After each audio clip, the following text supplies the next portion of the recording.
그래서 지난 시간에 했던 게 원자와 뭐에 대한 얘기냐면 원소 요거야. 그러면 우리 화학에서 원자 정의가 있어. 원자는 뭐야? 라고 하는 정의가 있지. 원자는 정의가 뭐야? 더 이상 뭐 할 수 없는? 원자는 더 이상 뭐 할 수 없는? 그거 맞아. 쪼갤 수 없는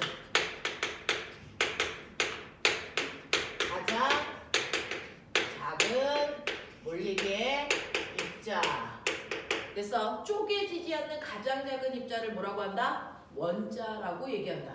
되겠어? 네. 그래서 원자의 정의는 더 이상 쪼갤 수 없는 가장 작은 입자예요. 이게 원자예요. 라고 해서 근데 이러한 원자는 너무 작으니까 눈에 보여 안 보여? 안 보여. 그래서 사람들한테 원자를 설명하기 위해서 원자는 이렇게 생겼어 라고 하는 원자의 모형을 그리기 시작하지. 누구부터? 화학의 아버지. 누구부터? 돌턴부터 이. 그래서 원자는 더 이상 쪼갤 수 없으니까 가장 작은 구의 형태로 그릴게 라고 해서 원자의 모형을 그린 사람 돌턴. 근데 우리가 알고 있는 것처럼 원자라는 건 더 이상 쪼갤 수 없는 가장 작은 입자가 아니고 원자 속에 몇 종류의 입자 있니? 3종류. 그 중에서 원자의 중심을 뭐라 그러는데? 원자 핵이라고 하는데 원자 핵 속에는 사실은 2종류의 입자가 들어가 있었어. 플러스 정기적 성질을 띠고 있는 누가 있고요? 그렇죠. 양성자가 있고요. 그리고 정기적 성질을 갖지 않은 뭐도 있어요?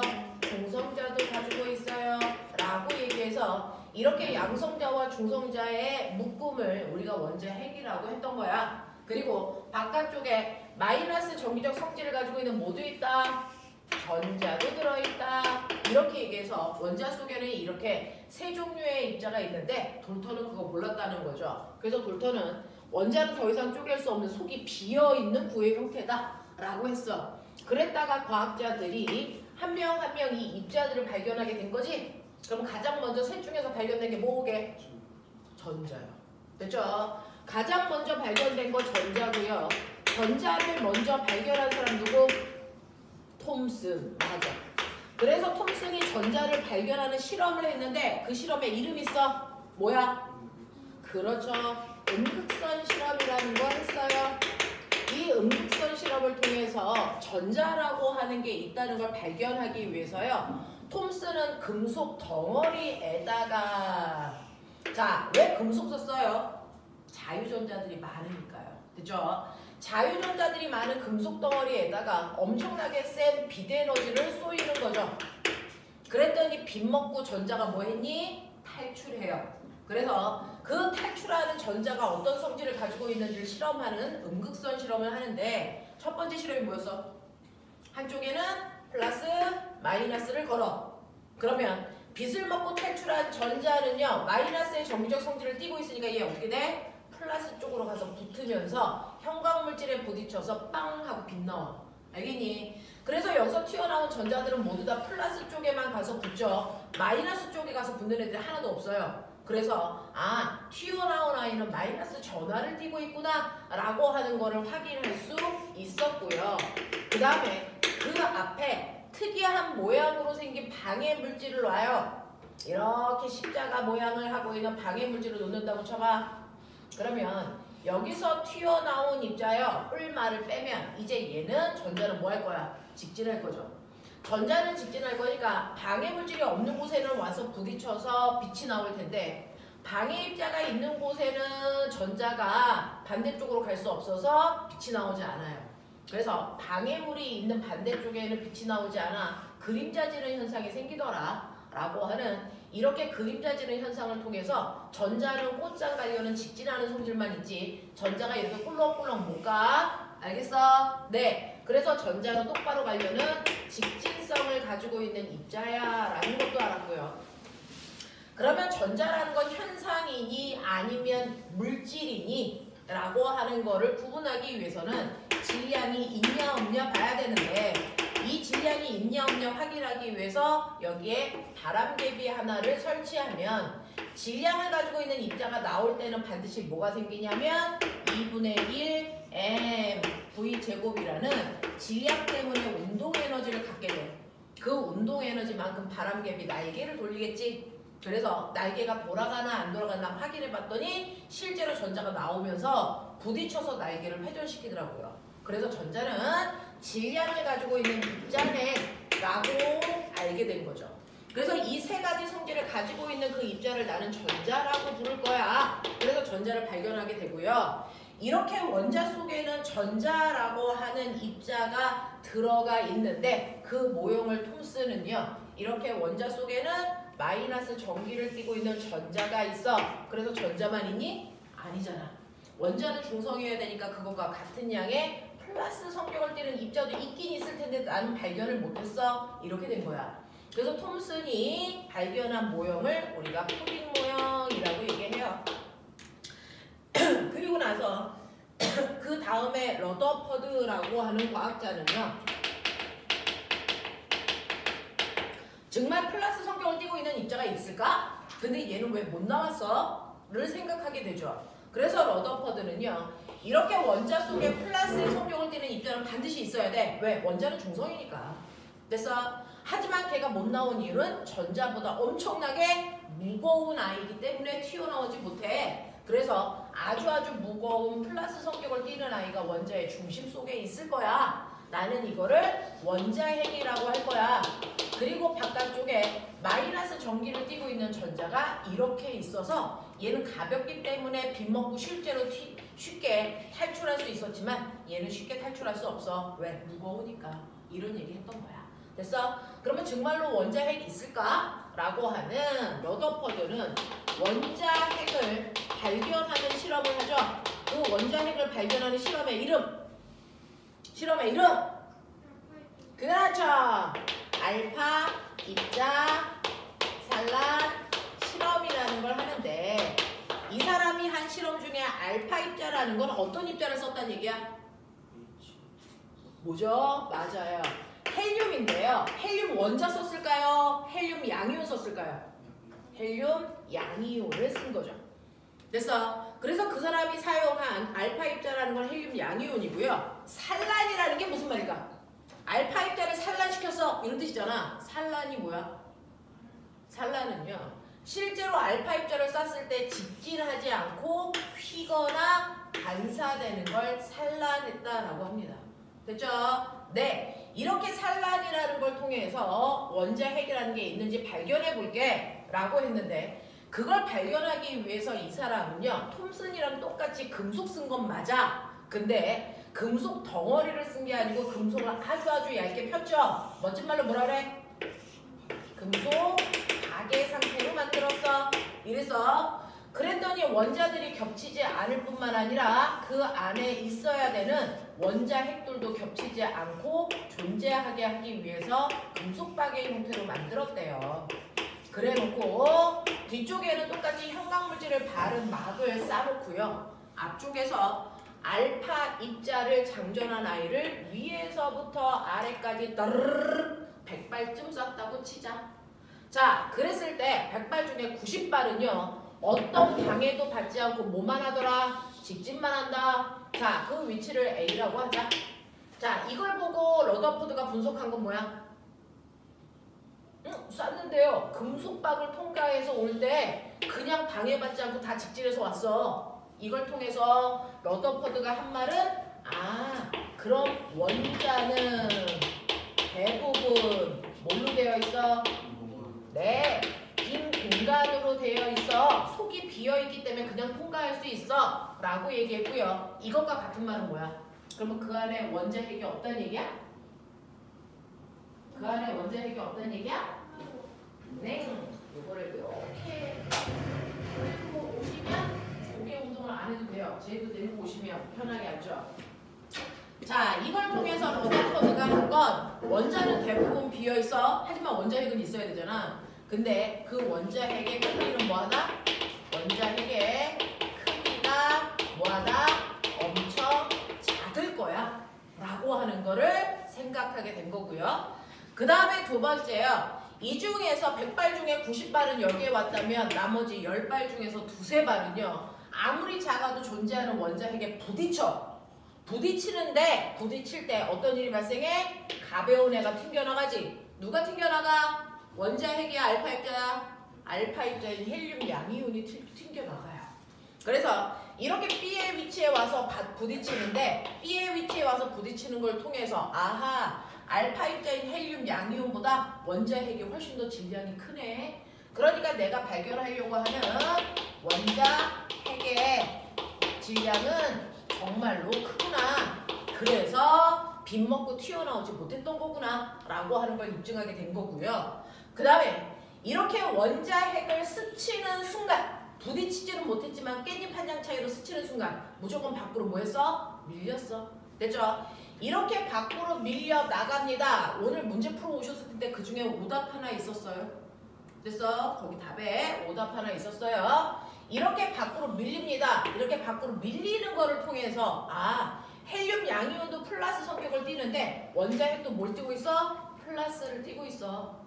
맞아? 그래서 둘이 같은 극이라서 청력 때문에 밖으로 밀렸구나. 그래서 내가 발견하고자 하는 플러스의 성격을 띠는 원자핵이 존재하는 게 맞아 라고 했죠. 그래서 바깥쪽으로 밀리는 걸 통해서 실제로 원자핵이라는 아이가 플러스 전기를 띠고 있다 라고 하는 거 발견할 수 있었다고요. 알겠습니까? 자, 그래서 이런 식으로 러더퍼드는요. 원자 속에는 플러스의 성격을 띠는 엄청나게 질량이 큰 원자핵이 있고 바깥쪽에 전자들이 있는데 얘가 마치 태양 주변을 도는 지구처럼 뱅글뱅글 돌고 있을 거야 라는 생각을 했던 거죠. 됐죠? 이렇게 됐다. 그랬다가 러더퍼드의 제자들이 원자핵 속에는 플러스의 성격을 띠는 양성자와 중성자가 들어있는 거야 라고 하는 것까지 발견하게 돼서 원자 속에 있는 세 종류의 입자들을 다 찾아내게 됐다고요. 그러면 이렇게 원자 속에는 세 종류의 입자들이 들어있는데 여러분들이 선생님한테 배운 두 번째 내용 있죠. 이러한 원자도 뭐가 있다? 원자에 뭐가 있습니까? 종류가 있죠. 됐죠? 사람들도 종류가 있는 것처럼 원자들도 종류가 있어요. 원자들의 종류를 뭐라 그래요? 원소라고 하더라. 됐죠? 그래서 원자들의 종류인 원소에 대해서 알게 됐다. 그래서 원자도 모두 다 똑같은 게 아니고 다른 애들이 있어. 됐어? 자, 그래서 하나는 수소 원자, 하나는 산소 원자 이렇게 종류가 있는데 원자에 종류가 있다는 얘기는 성격이 다르다는 거죠. 그럼 원자의 성격을 결정하는 건 뭐였다? 그렇죠. 그래서 실제로 이렇게 원자들의 성질을 결정하는 건 그 원자 속에 있는 양성자의 개수다. 그래서 이 양성자의 개수를 그 원자들의 고유한 번호로 잡기로 했다. 그래서 우리는 얘네들을 원소교로 나타내면서 자, 아래, 위, 좌우에 4가지 숫자를 쓸 수 있는 곳을 만들어요. 그 중에서 원자의 고유한 성격을 결정하는 원자 번호 어디다 써요? 그렇죠. 여기다가 써요. 됐죠? 이게 바로 원자 번호를 쓰는 난입니다. 이게 바로 양성자의 개수를 쓰는 난이고요. 양성자의 개수는요. 바로 원자 속에 수소는 양성자가 하나 가지고 있어. 하지만 산소는 양성자를 8개 가지고 있으니까 원자핵의 정기적 성질은 무조건 뭐야? 플러스를 떼야 돼요. 그리고 플러스 1과 플러스 8 중에서 누가 더 세요? 플러스 8이 8배 세겠죠? 됐어? 그래서 이러한 원자 번호는 양성자의 개수이고요. 그게 바로 원자핵이 가지고 있는 핵의 정기적 세기를 나타내는 핵 전하량이다. 이렇게 표현하기도 해요. 알겠습니까? 네, 이런 것들을 표현하는 단위고요. 그 다음에 여기다도 무슨 숫자 쓰죠? 이거를 우리가 원자 속에 있는 질량을 결정하는 입자의 개수다. 그래서 멋진 말로 질량을 결정하는 입자 수 줄여서 질량수라고 하죠. 이 질량수는 어떻게 계산해요? 양성자의 개수에다가 중성자의 개수를 더할 건데, 그래서 이것만큼이 그 원자의 눈에 띄는 질량의 차이를 결정해. 맞죠? 네, 그걸 우리는 원자의 질량이다 줄여서 뭐라 그래? 원자량이라고 해요. 원자의 질량을 줄여서 원자량이라고 한다. 근데 지구상에 있는 모든 원자들은요, 됐죠? 양성자의 개수가 똑같은 수소라는 원자들은 모두 다 수소이기 때문에 양성자는 몇 개를 가지고 있어야 되냐면 양성자는 모두 다 몇 개 있어야 되니? 하나 있어야 불 갖다 대면 펑 하고 터져요. 한 번만 얘기할게요. 불 갖다 대면 펑 하고 터지는 거 스스로가 불에 잘 탄다는 얘기예요. 알겠어? 그게 바로 누구고요? 수소고요. 수소처럼 자기 스스로가 잘 타는 물질을 우리는 뭐라 그러냐면 탈 수 있는 성질 가지고 있어. 뭐라 그래? 가연성. 이거 되게 어려운 단어. 되겠어? 수소는 가연성을 가지고 있어요. 그러면 산소는 자기가 잘 타는 거냐 남을 잘 타게 도와주는 거냐? 그러죠. 됐어? 네. 그래서 산소처럼 다른 물질을 잘 타게 도와주는 성질은 우리가 뭐라 그런다? 조연성이 있어 라고 해요. 됐죠? 그래서 수소는 가연성을 가지고 있는 입자고요. 산소는 조연성을 가지고 있어. 이렇게 표현해요. 됐죠? 이거는 화투에서나 쓸 수 있는 용어들인데 한번 보여드렸어요. 그래서 이러한 성질을 가지고 있는 건 양성자가 하나이기 때문에 나타나는 수소의 고유한 성질이다. 근데 똑같은 수소라도 그 안에 중성자가 몇 개 들어있어? 수소마다 좀 달라. 어떤 애는 중성자가 없는 수소도 있어요. 근데 어떤 애는 중성자가 하나 있는 수소도 있어요. 어떤 애는 중성자를 2개 가지고 있는 수소도 있습니다. 그렇다면 얘네들의 질량수가 다른 거잖아요. 그죠? 얘는 질량수가 얼마니? 1인 수소예요. 얘는 질량수가 2인 수소고요. 얘는 질량수가 3인 수소입니다. 그래서 머리 있으면 위에 있는 숫자에서 아래에 있는 숫자를 빼보세요. 얼마 나옵니까? 0. 됐어? 위에 있는 숫자에서 아래에 있는 숫자를 빼보세요. 얼마 나옵니까? 1. 위에 있는 숫자에서 아래에 있는 숫자를 빼보십시오. 몇 개 나옵니까? 2. 그래서 질량수에서 원자번호를 빼면 중성자의 개수가 나옵니다. 알겠습니까? 기억해 두시면 되고. 자, 이 모든 것들이 원자라고 한다면 원자는 반드시 정기적으로 무슨 상태? 그러니까요. 양성자가 하나 있으면 전자가 몇 개 있어야 됩니까? 하나 있어야 중성일 수 있죠. 그죠? 이런 구조를 가지고 있는 게 바로 수소의 원자 구조인데 그 중에서 성격은 똑같아서 불 갖다 대면 펑 하고 터지는 가연성이라는 성질, 같은 성질 가지고 있어. 왜? 양성자 수가 같으니까. 그죠? 그래서 양성자 수는 그 아이들이 가지고 있는 화학적 성질을 결정해요. 근데 중성자가 몇 개 있느냐에 따라서 무게가 다르죠? 그래서 중성자의 개수에 따라 뭐가 다르니까? 물리적 성질이 달라. 됐어? 이렇게 같은 원소지만 무게가 달라. 그런 관계를 멋진 말로 뭐라 그런다? 동위 원소라고 하더라. 그냥 모든 원소들은 다 동위 원소를 가져요. 동위 원소가 3종류인 아이도 있고요. 2종류인 아이도 있습니다.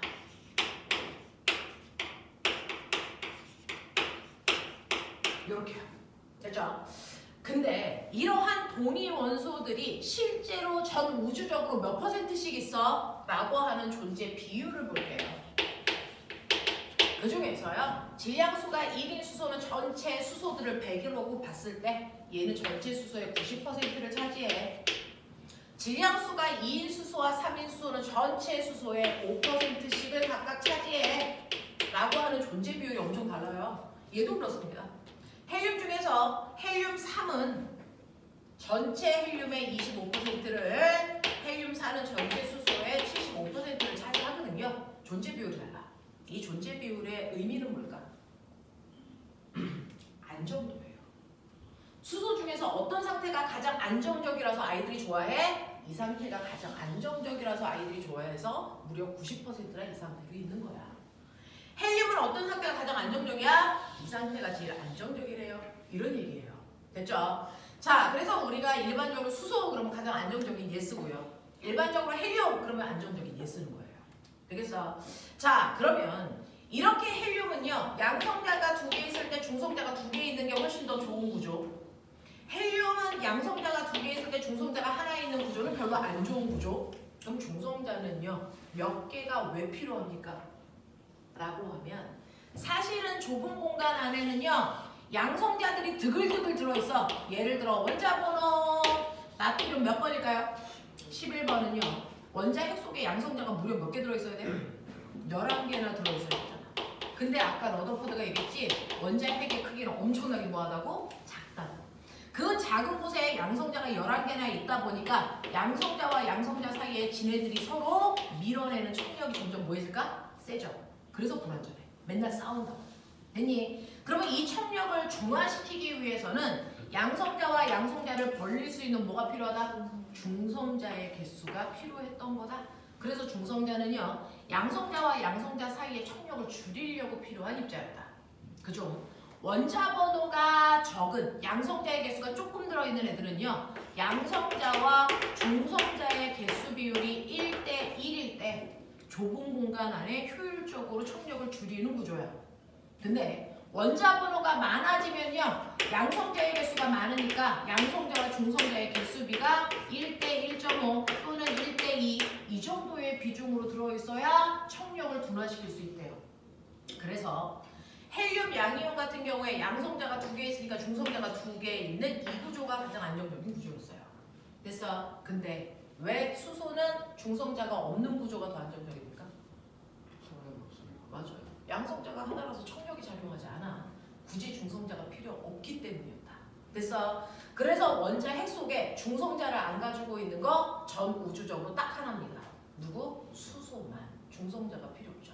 그걸 뺀 모든 원소 속에는 중성자가 반드시 들어있는 구조가 안정적이다. 알겠습니까? 이렇게 된다라고 하는 거 보여드렸고요. 그러면 이런 식으로 양성자와 중성자가 들어있고, 그리고 원자는 정기적으로 중성이어야 되니까 양성자가 하나 있으면 전자도 하나 있어야 중성이겠죠. 그래야 중성이겠죠. 됐죠? 자, 근데 자극을 주면요, 전자는 질량이 가벼워서 쉽게 움직이잖아요. 그래서 톰슨이 비대에너지를 줘서 전자를 막 튕겨나가게 했잖아요. 그래서 이런 식으로 전자들은 쉽게 움직이다 보면 중성이 쉽게 깨질 수도 있네. 그래서 나트륨 같은 경우에 원자 번호가 11번이니까 양성자가 11개 있어요. 그렇다면 이 아이가 원자 열려면 전자가 몇 개 있어야 되니? 11개 있어서 얘가 정기적으로 무슨 상태여야 돼요? 중성 상태여야만 원자라고 볼 수 있어. 근데 자극을 주면 전자가 더 들어오거나 나갈 수 있죠. 예를 들어 전자가 하나 나갔다고 치자. 전자가 하나 나가면 양성자는 그대로 11개지만 전자가 몇 개야? 10개밖에 없어. 맞지? 그러면 얘는 정기적으로 중성이 아니네. 정기적으로 뭐야? 플러스 1만큼의 정기적 성질을 띠고 있는 입자가 돼. 그러면 중성이 아니기 때문에 원자라고 부르면 되니 안 되니? 안 돼. 자, 중성이 아닐 때는 원자라고 부르지 않습니다. 중성이 아닐 때는 원자가 아니고 뭐라고 불러야 된다? 이온이라고 불러야 된다. 그 중에서 플러스의 정기적 성질을 띠고 있으면 이온 중에 무슨 이온? 양이온이고요. 양이온이 되려면 전자를 뭐 했어야 돼? 잃어야 된다. 맞습니까? 그래서 양이온은 전자를 잃었다는 뜻이다. 근데 만약에 이런 일은 잘 없지만 수소가 아니 나트륨이 전자를 얻었다고 치자. 몇 개 얻어? 2개 얻었다고 칠까요? 그럼 전자수가 13개가 돼요. 양성자는 11개인데 그러면 얘는 정기적으로 중성이 아니고 무슨 전기를 띨까요? 마이너스 전하를 띠겠죠? 자, 마이너스 얼마만큼? 이만큼의 전기를 띠겠네요. 이럴 때는 우리가 뭐라 그럽니까? 음이온이라고 하고요. 음이온은요, 전자를 뭐 했다는 뜻이다? 얻었다는 뜻이다. 그러면 원자일 때는 중성이기 때문에 플러스 전기, 마이너스 전기 쓸 필요가 없는데 이온이 되면 쓸 필요가 있죠? 그래서 원소 기호에 아까 아래쪽에는 원자 번호 쓰라고 했어. 왼쪽 위쪽에는 원자력 쓰라고 했어. 그러면 정기적 성질을 띠고 있는 이온들은 어디다 표시할지? 맞아요. 오른쪽 위에다가 나는 중성인지 이온인지 표현해요. 중성일 때는 여기가 0이니까 안 쓰는 거고요. 그죠? 플러스나 마이너스를 띄게 되면 여기다가 전하량을 쓴다. 저는 마이너스 전기를 띄고 있는데 그 세기가 2예요. 라고 해서 이온들은 오른쪽 위에다가 전하량을 쓴다. 그러면 이렇게 써져 있으면 마이너스네. 이 새끼 전자 얻었네. 몇 개 얻었어? 2개 얻었어. 이런 거 해결할 수 있다고요. 맞죠? 네, 이런 것들을 하는 겁니다. 네, 그럼 여기다 뭐 쓸까? 여기다 뭐 쓸까? 네, 이게 바로 그 원자가 몇 개 결합되어 있어? 이거 쓰는 건데요. H2O 이거 무슨 뜻일까? 이거는요. 수소 원자가 몇 개 있어? 2개. 그러면 산소 원자는? 하나. 이거요. 그래서 오른쪽 아래쪽에는요. 어떤 화합물을 만들 때 그 원자 몇 개 들어있어? 라고 하는 원자 수를 쓰는 란이에요. 그래서 이 네고탱이에 쓰는 숫자들은 다 각각의 의미를 가지고 있어요. 똑같은 2라도 그 2를 해석하는 방법이 다르다. 알겠어? 이런 식으로 어떻게 해석해야 되는지도 여러분들이 좀 알고 있으면 된다. 그래서 우리는 여기까지 지난 시간에 배웠어요. 그래서 그것과 관련된 문제들도 몇 개 풀어오셨는데 우리 책에 오답도 좀 있어서 그것도 좀 같이 확인하죠. 자, 여기까지 여러분들이 하고 오셨다면 이제 우리는 그거 가지고요. 여러분들이 문제 풀어온 것 중에 질문 살짝 받을게요. 1번부터 7번까지가 10페이지부터 11페이지까지 있습니다. 10페이지부터 11페이지까지 있는 1번부터 8번까지 중에서 질문이 있을까요? 몇 번? 8번이요. 여러분들이 보시는 8번을 보시면요. 8번은요. 그림은 3플루오린화 붕소의 분자량에 따른 상대적 존재비를 나타낸 것입니다. 자, 그 중에서 붕소와 플루오린에 대한 설명으로 옳은 것을 모두 골라봐 라고 하는데 화학식이요. 여러분들이 보시는 것처럼 BF3 이렇게 돼요. 자, BF3 이렇게 되어 있어서 뒤부터 읽어요. 3플루오린화 붕소 뭐 이렇게 읽었다고 치자.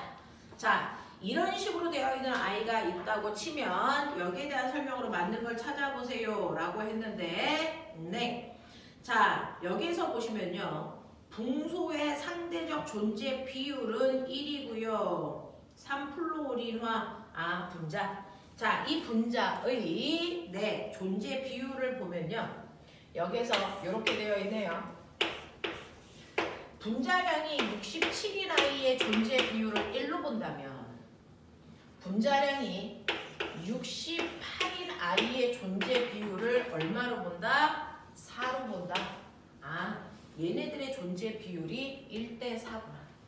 됐어. 자, 1대4구나. 그렇다면 얘는 전체 20%를 차지할 때 얘는 전체 몇 퍼센트? 80%를 차지하는 존재 비율을 갖고 난다. 이런 느낌이야. 맞지? 그게 1대4잖아. 자, 그러면 이럴 때요. 이 3플루오린화 붕소는요. 얘네들의 각각의 상대적 분자량에서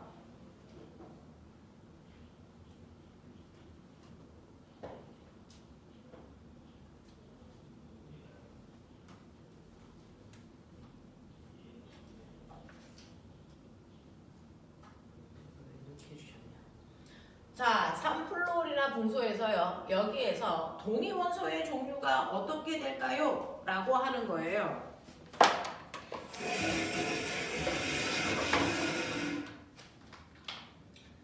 여기에서요. 자기들한테 뭐를 안 주셨냐면 사실은 10페이지의 3번처럼요. 붕소의 동위원소의 비율이라든가 플루오린의 동위원소의 비율 중에 뭔가 하나를 줬었어야 되는데 그런 것들을 주지 않은 거죠.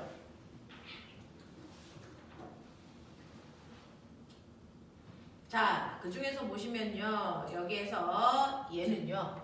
붕소라는 아이도 동위원소가 있을 수 있고 플루오린도 동위원소가 있을 수 있는데 됐죠? 그게 몇 종류가 있는지는 안 가르쳐 주시고 이 문제를 그냥 풀라고 하셨네요. 그러면 앞에 있는 자료를 좀 보고 할까요? 여러분들이 가지고 있는 궁소는 원자번호가 몇 번이니? 궁소는 원자번호가 몇 번이니? 5번. 플로리는 몇 번이니? 5번. 우리 이제 대충을 알아요. 주기율표를 외웠으니까.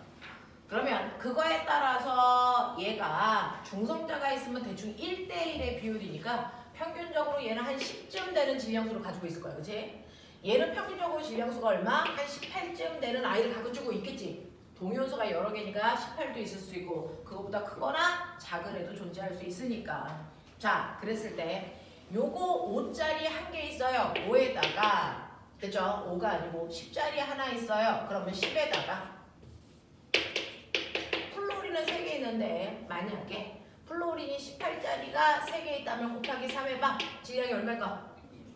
54. 그럼 더하면 얼마 나와요? 64. 요 정도 나오는 아이가 있어야 되는데 얘는 67이래. 됐어? 그러면 얘는 18보다 얼마짜리? 19짜리 3개 있다고 보는 게 맞구나. 맞아? 그러면 되겠어? 네. 그래서 우리는 붕소라고 하는 아이의 질량수를 얼마로 본다면 표준 질량수 한 10쯤 된다고 본다면 됐어? 이때 얘는요. 플로오린의 질량수는 한 19짜리가 3개 붙어있다. 이렇게 보면 이 값이 만들어집니다. 이해돼? 이해돼? 네. 그 다음에 얘는 68이잖아요. 그러면 68을 만들려면? 68을 만들려면 얘보다 1만 더 커야 돼. 그럼 꼬맹아 얘는 19짜리가 3개 있는데 얘는 얼마? 11짜리가 몇 개 있다고 본대? 하나 있구나. 그래서 이렇게 계산하면 얘가 나올 수 있구나. 이렇게 보는 게 맞죠? 됐죠? 네, 이렇게 보는 게 맞습니다. 그래서 요 정도로 되어 있다. 그래서 여러분들이 이제 조합을 해보시는데 이때 질량수는 자연수여야 되거든요. 소수가 안 돼요. 그러니까 선생님 이거요. 혹시 얘는 10인데요. 얘는 19.3쯤 되는 애가 3개 있다고 생각하면 안 돼요? 이거 돼야 돼. 이거 안 되죠. 질량수는 소수를 가질 수가 없거든요. 됐어? 그래서 이렇게 고정시켜 놓고 가지수를 여러분들이 살짝 생각해 보면 어느 쪽의 질량을 변화시켜야 되는지를 생각해 볼 수 있다고요. 그래서 보시면 이 상황에서는 질량수가 변해야 되는 건 누구다? 붕소의 질량수를 변화시켜서 만든 동위 원소들이다. 그래서 네, 이런 구조로 되어 있다 보시는 게 맞고요.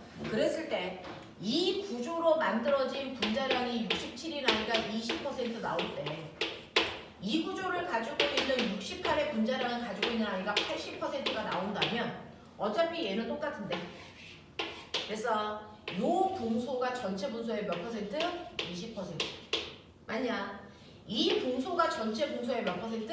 80%를 차지하겠구나 라고 보시는 게 맞단 말이죠. 이해돼? 이런 느낌이야. 자, 그래서 보시면 플로린은 두 가지 동위원소를 갖니 플로린의 질량을 변화시키면 이렇게 만들 수가 없어요. 그래서 불가능해요 라고 얘기하시면 될 것 같고요. 지금 질량수가 가장 큰 붕소는 네, 붕소는 질량수가 두 가지인데 그 중에서 질량수가 큰 애가 얘죠. 얘 존재 비율은 몇 퍼센트? 80% 이렇게 보는 게 맞다. 그래서 이렇게요. 자, 이거는 사실은 쉽지 않습니다. 그죠? 쉽지 않습니다. 그래서 여러분들이 대충 생각했을 때 양성자의 개수에 비해 중성자가 1대1로 있으니까 대충 원자량은 2배겠구나. 그래서 표준값 놓고 조합을 간단한 숫자로 만들어 보시는 게 제일 편합니다. 그죠? 네, 이렇게 푸시는 게 수능 패턴이야. 자, 그 다음 거 갈게요. 12페이지부터 13페이지까지 중에서 질문해봐. 여기는 괜찮아요. 네. 자, 그 다음에 넘어가 볼게요. 넘어오시면 14페이지부터 15페이지까지 중에서요. 아까 뭐 하나 이상해 라고 그 답 하나가 틀렸어 라고 얘기하신 게 있었는데 어떤 게 있었냐면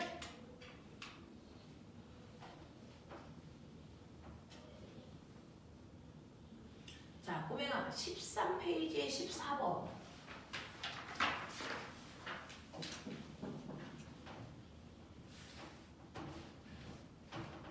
여기에서요 답안지에 4번 나왔죠?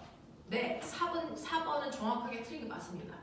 이거 답인 것 같습니다. 근데 답으로 볼 수 있는 게 하나 더 있죠. 몇 번? 이거요. 자, 5번은 맞아요. 원자핵은 대부분의 질량을 차지합니다. 전자들은 있으나 없으나 별 차이가 없는데 원자핵은 무거워서 대부분의 질량을 차지한다? 이 생각은 맞는데 여기서 틀린 거 찾아라 그랬거든요. 그죠? 4번은 모든 실험 결과 모든 알파 입자는 경로가 휘지 않고 통과한다? 모든은 아니죠. 90%만 그런 거죠. 그래서 모든이라는 단어 때문에 4번이 틀린 거고요. 틀렸다고 볼 수 있는 게 하나 더 있는데 3번이요. 알파 입자의 경로가 거의 휘지 않고 그래서 금속박을 통과할 것이라고 예측한다 라고 할 때요. 거의라고 표현했기 때문에 맞게 보셔도 되지만 그래서 네 여기에서 산랄 위치가 있을 거라고 예측했기 때문에 괜히 요것도 틀리다고 볼 수도 있어요 라고 하는 거죠. 자, 그 다음에 14페이지, 15페이지에서 아까 몇 번이라 해서 질문. 이거 괜찮아? 할만해? 오케이. 자, 그 다음에 16페이지요. 16페이지요. 괜찮아? 이 문제 괜찮아? 네. 자, 16페이지에 있는 25번은요. 수능에서 나와서 언니 오빠들 다 뒤지는 문제예요. 이 괜찮으면 너희들 엄청난 거예요. 됐어. 자, 기억을 양성자로 할래, 니은을 양성자로 할래, 디귿을 양성자로 할래. 여러분들이 운 좋게 잘 잡아놨으면 되지만 안 그러면 계속 이렇게 바꿔야 하거든요. 됐죠? 그래서 이거는 조금 시간이 걸리는 문제. 경우의 수가 이거일 수도 있고 저거일 수도 있어서 막 해보셔야 돼서 시간이 좀 걸릴 수 있는 문제다라고 보시면 되겠습니다. 되겠죠? 자, 그러면 이런 식으로 해서 지난 시간에 했던 원자와 원소에 대한 얘기를 했단 말이야. 그러면 우리 학원에서 하는 모든 스타터 애들이요. 요 첫 번째 내용을 하고 나면 오는 테스트지가 있어요. 이거는 네가 공부를 잘했어 못했어 이게 아니고요. 적어도 우리 과정을 했으니까 이 정도는 머릿속에 꼭 넣어 라고 하는 문제예요. 한번 해보자.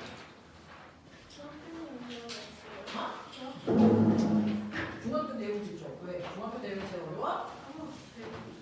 지금 선생님이 했던 내용이 다예요. 네.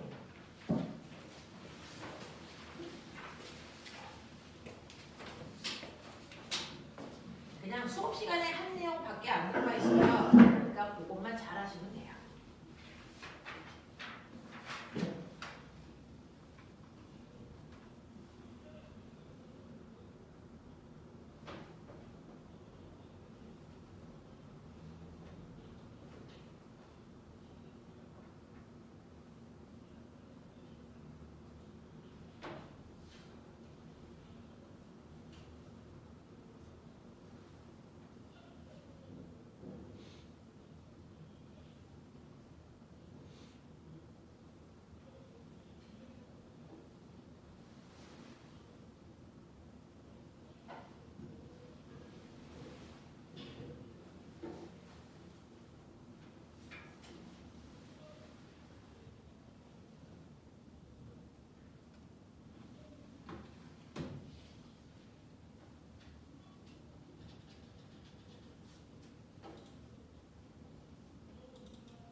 천천히 하십시오.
다른 사람들은 빨간 펜을 꺼내시면 되고요.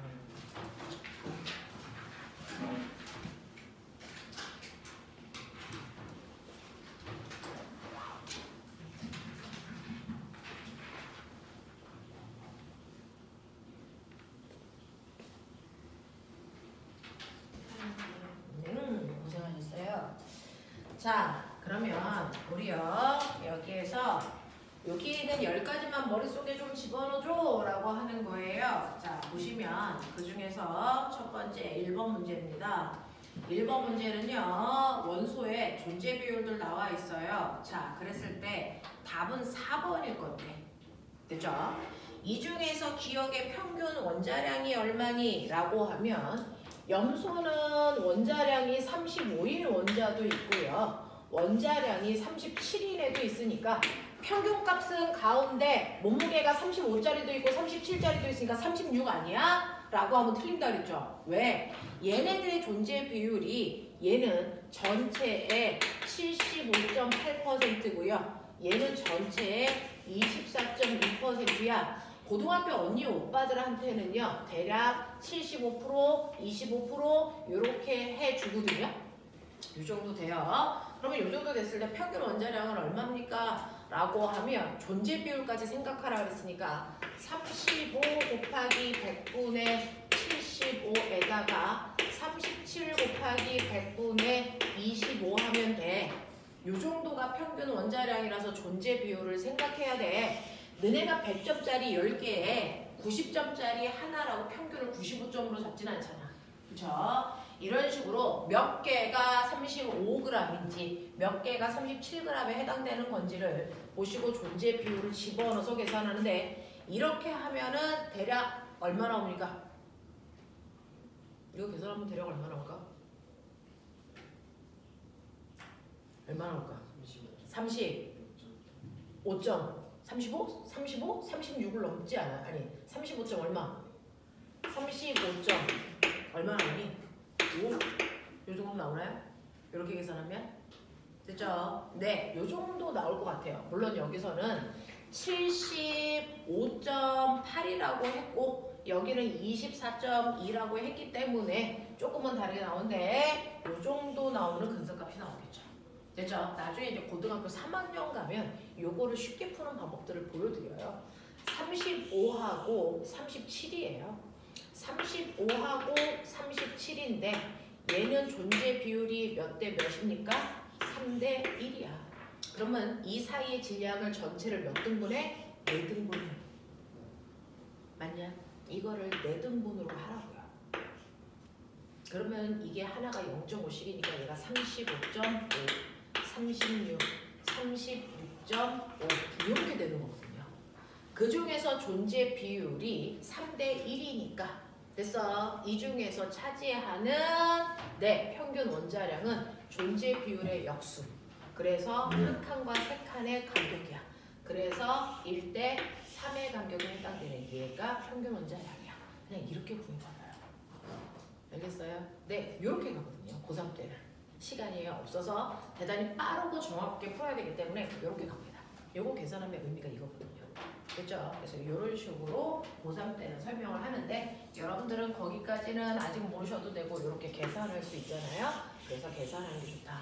그래서 존재 비율의 의미를 담아둬야 된다. 그래서 답은 4번으로 가는 게 맞죠. 자, 그 다음에 2번 보시면요. 맞고 틀림 하나 그랬어요. 2번 순서대로 뭘까? X 동글. 알겠습니까? 이렇게 가셔야 되는데 1번 원자 핵이 차지하는 공간은 전자가 차지하는 공간에 비해서 매우 크다? 아니요. 원자 핵의 크기는 열나 작고 나머지 대부분이 빈 공간이 있는데 이 빈 공간에 전자들이 들어있는 거예요. 알겠어? 네, 이런 얘기고요. 두 번째 2번 원자 핵의 전하량은 중성자 수에 영향을 받니 중성자는 전기를 띠지 않아서 중성자는 전하량에 영향을 주지 않습니다. 이런 얘기예요. 자, 3번 볼게요. 원자의 구성 입자에 대한 설명으로 맞는 것만 찾아라 라고 했더니 답 몇 개? 2개죠. 기억 디귿입니다. 자, 네. 모든 원자에서 양성자 수와 중성자 수가 같을 이유 없습니다. 대표적으로 수소가 그렇습니다. 자, 4번 가죠. 자, 4번은요. 탄소는요. 원자 번호가 6이고 질량수가 14이기 때문에 양성자 6개고요. 그래서 전자도 6개지만 중성자는 몇 개이니? 8개예요. 맞습니까? 이런 얘기고요. 그 다음에 질소는 원자 번호 7이고 질량수가 14입니다. 그래서 얘 양성자 7개고요. 중성자 7개고요. 전자가 7개예요. 뭐 이런 얘기죠. 우리 분석할 수 있거든요. 그 중에서 양성자 수 누가 많아요? 양성자 수는 나가 더 많아요. 그쵸? 네. 질량수는 어때요? 질량수는 가가 더 많아요. 아니 질량수가 아니고 중성자 수는 가가 더 많아요. 질량수는 어때요? 질량수는 어떻습니까? 같아요.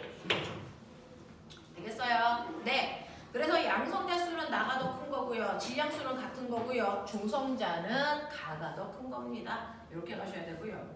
그 다음에 5번 가도록 하죠. 자, 5번을 보시면 5번에서요. 맞는 거 몇 개 있을까? 3개요.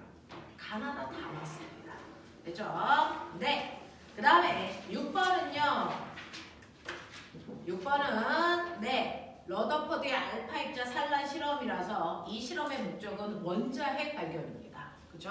그래서 가로에 여러분들 원자의 대부분은 빈 공간이며 원자의 중심에는 플러스 전하를 띠는 질량이 매우 큰 뭐가 있다? 원자핵이 존재한다. 이렇게 가셔야 돼요. 자, 그 다음에 7번. 7번은요. 순서대로 뭘까요?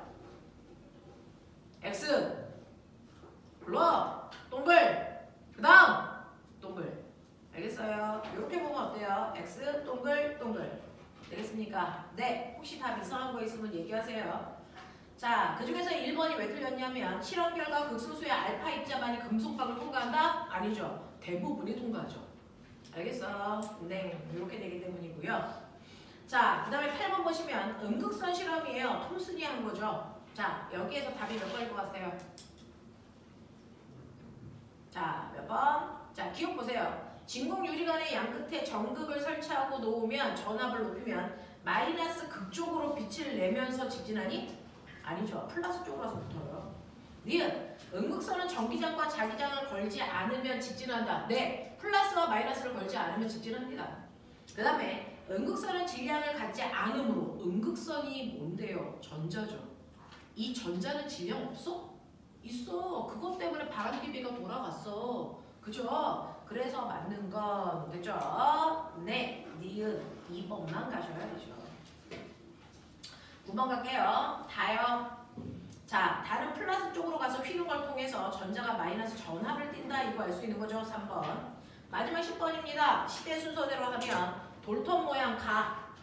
그 다음에 톰슨 모양 나. 그 다음에 러더퍼드 모양 다. 맞아? 그 다음에 러더퍼드 다음에 선 스펙트럼 설명한 사람 누구라 그랬어? 보호. 그쵸? 보호는 전자 껍질 모양을 만든 거니까 마고요. 그리고 나서 이제 여러분이 나중에 배우는 현대 오비탈 모양이 아르락 이런 느낌이야. 아르락. 알겠습니까? 이런 느낌으로 가시면 된다라는 얘기입니다. 자, 그러면 이 중에서요 맞은 개수를 세셔야 되는데 7번은 3개로 센다. 7번은 3개로 센다. 또 2번도 3개로 센다. 4번도 3개로 센다. 그러면 문제가 합이 총 16문제다. 맞습니까? 16문제로 세시면 되겠네요. 그게 더 간단하겠죠? 자, 16개 중에서 저 몇 개 맞았어요를 얘기해 주시면 돼요. 자, 그 중에서 지효야 몇 개? 2개 틀렸어요. 그럼 14개. 네, 지연이.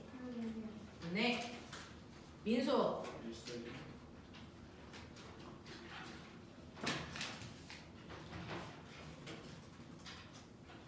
강민수가 13개? 네.